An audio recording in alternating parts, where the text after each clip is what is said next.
Hey there, students. So, if this were a normal year, then we would most likely begin our weekly set of reading by doing it together in class and out loud. Since this is not that kind of year, I thought that at least to get started, I'm going to provide some of our text over videos that you can follow along and listen to how I read them and to make some notes as I'm reading them. You probably will want to read this again on your own, or maybe watch this video a second time to really feel like you can get a grasp on the articles for this week. They're all based on, they're all nonfiction essays or articles that were published in the past, maybe a few years. Some of them as recently as just a couple months ago. And yet, they all have different themes, but they're all pretty connected in how they address current topics of the day. So the first one for this week is called the Coronavirus Generation Will Use Language Differently. This is out of the Atlantic. I came across it last year during AMI time. And it's by a professor of linguistics at Columbia University. Linguistics is the study of language and how it fits together, not specifically one language, but how languages work in general. And so he's a professor at Columbia. Columbia is in New York City. It's an Ivy League school. The subheading, oftentimes in articles or books, is actually maybe a truer heading than the big bolded heading that you might come across when you read an article. So this one says, being out of school for half a year could change children's relationship with formal expression. Now, so this might be the heart of the article, and maybe we're a little concerned or confused about what formal expression even really means, but we'll figure that out in time. So I've read this article once or twice. I've underlined some words in orange that might give people some trouble. I'm not going to define very many of them in this video. Mostly, I'm filming this video so you can see or hear me read through it and follow along. And then also it can be kind of a springboard into your weekly journaling for the in your portfolio document for this week. Here we go. For language buffs, COVID-19 is a potential sci-fi plot. Think, millions of families go inside for months. What will they all sound like when they come out? After all, Latin became French when Latin speakers in France spoke more with one another than with speakers elsewhere for long enough that the step-by-step morphings in France had created a different tongue from those in Spain or Italy. If people are shut up in their house for months on end, won't each unit start developing its own slang, its own vowel colorings, and more? This is a very interesting topic to me to think about. Languages all start, they're like a tree, they have a root. And then as time goes on, they continue to branch out and leaf out into different expressions, and that's always happening. Sometimes we think of language as being this sort of like static thing, but it's not. It's always changing. It's always developing. It seems like every year my students help me learn a new word, and I don't add those words into my life, but maybe I should. Okay. As neato as it is to imagine, American English will not be separating into different dialects due to people interacting less. Spatial distance isn't the only kind. Communication technology allows round-the-clock verbal interaction with legions of other people regardless. Many American adults are spending almost as much time Zooming and FaceTiming as we were interacting with people live before late March. And if and when we go out into the open, we will use language much as we always have. But the pandemic will still change language, broadly construed. Here we go, there's a word that you may not understand. It means like broadly understood and broadly conceptualized, not just among adults. One effect that this crisis may well have on American language is to bolster the longevity of its diversity. In this country, about 1 in 4 children lives in a home with a language other than English as the main language, yet the sad truth is that these languages tend to not make it far past that home unless massive communities of people are also living in that language, which is true of just a few, such as Spanish and Mandarin, or in more isolated communities, Yiddish and German. Springdale might even add Marshallese to that list. And as you're writing your notes down for this week, you might ask yourself if you are a part of this 1 in 4 that our country has who speaks or has another home language than English. Many children in bilingual homes learn their parents' and grandparents' language to a functional but abbreviated degree. They can converse fluently on a basic level, but never master the level of language required to discuss complex topics and miss many of the pickier aspects of the language's grammar. Linguists call this heritage language. People who speak a language only at this level seldom pass it on to their children, even if they happen to marry someone who also speaks the language on the same level. Extended family members are often dismayed to see that their kids reach only this level in their home language, if even that. You might have stories of this happening, or this tension between your parents or your grandparents and you, if this is where you find yourself in your home life.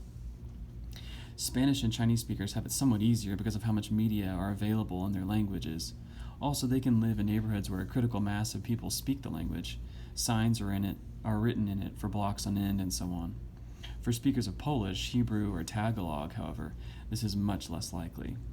If kids raised in America are going to grow up speaking home languages beyond the heritage level, in most cases they will have to spend holidays in every summer in a country where that language is spoken, unless they are to lead lives of unusual isolation within a larger society that preserves languages like Yiddish, hardly dying as is often claimed, given that about 150,000 people are using it at home in the United States as I write, and Pennsylvania Dutch. Note, however, that the conditions under the coronavirus have created something ominously close to just that kind of isolation for the time being. Children whose Bengali or Danish was slipping have now been spending infinitely more time with parents, and especially in immigrant communities, grandparents, and have been able to use the home language all day, every day, for the first time since toddlerhood. I have heard from many parents who say that they are pleased to see their children's skills in the home language explode or at least improve. A summer immersed in a language can do wonders, as veterans of Middlebury College's famous language learning program can attest. It's as they claim or as they can vouch for. I'm not familiar with this Middlebury College study is, so maybe you want to look up that information about what they're talking about.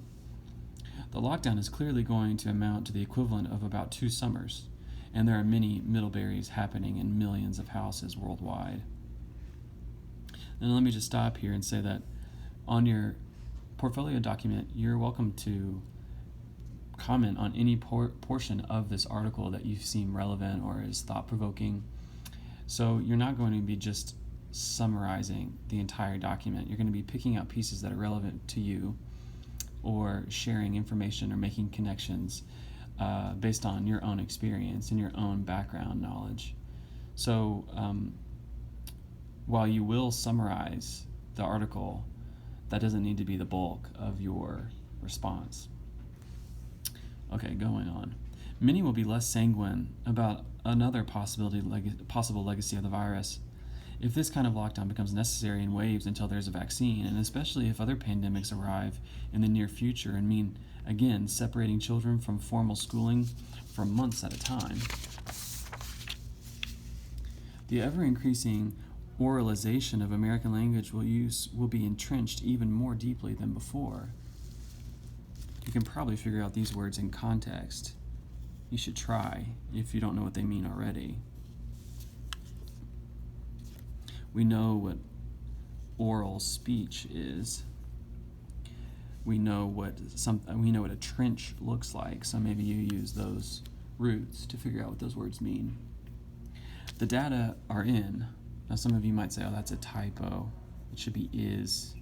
But data can be either singular or plural. That word, the singular version of data is data, the plural version of data is data.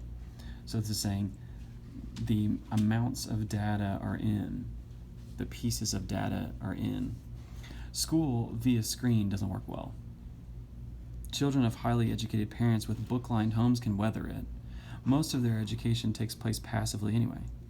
However, that's not most children in the United States, despite how disproportionately people of that class are represented among those who write about kids' fate during this crisis. I salute the teachers who have been suddenly saddled with the responsibility to transfer their teaching onto the internet. My children's teachers have done this better than I ever could, or have, as a teacher of college students. However, for most kids, the idea that online teaching is a less than ideal but workable substitute is a fiction. Exercises presented on a screen, little buttons to push, writing on a keyboard rather than by hand at an early age, no one directing students from one activity to another in person, no questions addressed directly by a living person. All of this engages most young people too little to instruct them in any real way. Online teaching is a norm. As a norm is a crisis. This might be something that you suddenly have a lot of experience in, so maybe your response might deal with that. Or at least a crisis in inculcating the formal level of language, which is considered one of the school's main functions. At home, one learns to talk. At school, one learns to speak, especially those from less educated homes. At home, one writes stuff down here and there. At school, one learns to compose the kind of text that presents you to the world as a serious person. Humans are genetically programmed to talk. An ordinary talk is complex and nuanced indeed, yet modern civilization exerts a requirement that citizens master a secondary layer of communication, the formal one. That's what we're about in this English class, as well as this top level. We're considering both, about how to do each well, right? And this level is only partly about big words and where to put a comma. In forcing kids not only to write for real but to read text, school is also where one acquires familiarity with the extended argument, making a case, and even seeing the coherence in views you find unfamiliar. The goopy little exercises making kids write about what they did last summer and answer questions about pollination can seem trivial until you imagine a kid growing up and not doing such things, and only talking. It's a different way of being in the world. And in America, in which online learning becomes a regular fate for all of America's kids, is going to leave those kids in essentially that kind of world. Maybe you agree or disagree with this premise. That's something that you could discuss.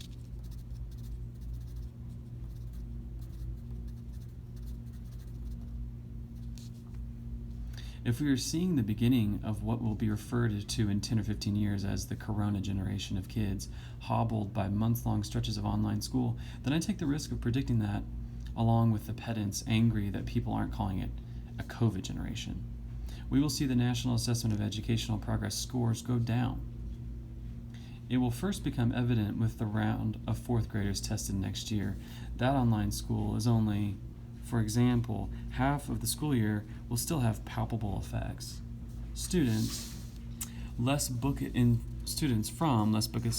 homes have long been known to exhibit a summer slide in what they retain from June when they get back to school in the fall. Today's COVID kids, will already experience a double summer slide. At best, the hiatus will be half a year. Hiatus means break. Now let's back up for a second. Here's a little reading tip. Sometimes this works and sometimes it doesn't. Like there's these uses of dashes right here and right here. This is an instance where it works. These dashes is an instance where it does not, because these dashes are a part of separate sentences. You see this period here? This is the first sentence from the goopy right there to right here. So this dash is within that sentence, and then this dash is part of the second sentence. So it doesn't work in that context. But in this context, this is all part of one sentence. Right here to right here. That's a big chunk. That's a big sentence. So if you find yourself being bogged down, like if you're reading the Scarlet Letter, which I know that many of you have sworn to yourself you'll never do again, or never do in the first place, even though you were assigned to it last year, here's something that would have helped you or could help you in the future. Let's read it without reading any of the stuff within the dash. If we are seeing the beginning of what is referred to in 10 or 15 years as a Corona generation of kids hobbled by months-long stretches of online school, then I take the risk of predicting that we will see the National Assessment of Education Progress scores go down. Whenever this is used correctly, these dashes indicate that this sort of stuff within is useful, but it's not necessary for the meaning of the sentence. And if you feel especially bogged down in authors who use extended sentence length to describe their arguments, then if they give you this option, if they give you these dashes, then it's okay just to skip over it. Okay, back up to here. This will leave their abilities in the marvels of casual speech unaffected. However, it will put a major dent in their capacities in the artifice of formal expression. Already we have seen a transition from an era of long emails as a common coin in the 1990s to brief text as the norm starting in about 2005, such that even many people who were comfortable with long emails then, today prefer the brevity of texts, while people under about 25 often find not just email, but Facebook too wordy. Maybe you're a part of that generation too. The terseness of texting and Instagram rules now. As always, formal language is a stunt in its way, not a natural condition, and best learned starting young. When society does not cultivate formal language as ordinary, normal humans only rarely seek it out voluntarily. We are wired to just talk, and with texting technology, to write as much like we talk as we can. There's a lot of meat in this sort of paragraph to discuss about how you engage with formal text or how you don't engage with formal text. And maybe it might help you understand why you find writing in English class or in high school so cumbersome, so weighty, so heavy, when you might otherwise say you like to write. Or you like to text, but you don't like to write, you tell your English teacher. This might help you understand why, perhaps. This will be a generation embracing even more than ones before them the picture over the sentence, the short over the extended form, with the sensibilities of Instagram, TikTok, and Quibi dominant. What is that one? I don't even know. It sounds Chinese. Within this will be a great deal of creativity, vibrancy, and even poetry, make no mistake. There will be a healthy vernacular flavor to much of this. That's probably a word you may not know. In line with the browning of the culture since the 90s, this will be, for example, the generation that conclusively eliminates the ever more square tradition of the handshake in favor not of coy formalities like bowing, but assorted elbow and chest bumps and other strategies with a street flavor.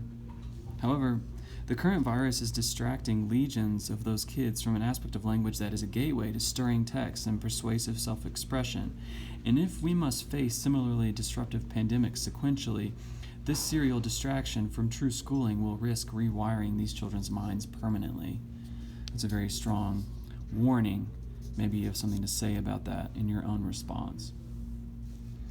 Beyond the possibility that kids from homes with a second language will often find themselves conversing more fluently with their grandparents, the virus will not leave Americans talking differently. Rather, COVID-19 threatens to leave a cohort of children with a more oral and pictorial orientation toward communication than they would have had if school had not been pulled out from under them. Theirs will be a linguistic competence, often dynamic and creative, but they will be missing the benefits of the more artificial yet useful aspects of language that, in societies with writing, most students experience, mainly in the classroom. All right, people. That's text 1. Give it some thought, make some comments, and then in your portfolio document of the week, put down some of your thoughts, some of your questions, some of your connections, some of your wonderings. Good luck.